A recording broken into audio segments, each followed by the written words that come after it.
on a parfois, et c'est très dangereux parce qu'on le fait jusqu'au moment où la vie vous prouve l'inverse, c'est-à-dire vous faites tuer.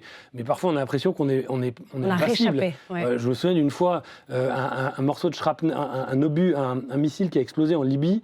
Et il y a un morceau du missile, enfin du shrapnel, qui est passé par la fenêtre et qui est ressorti de l'autre fenêtre pendant que la voiture roulait à 150 km/h. Donc il y a l'obus qui explose là et qui fait zoom comme ça. Il ne fallait vous pas faites comme ça. grand-chose pour que... Et vraiment, j'ai senti le souffle comme ça devant mon nez.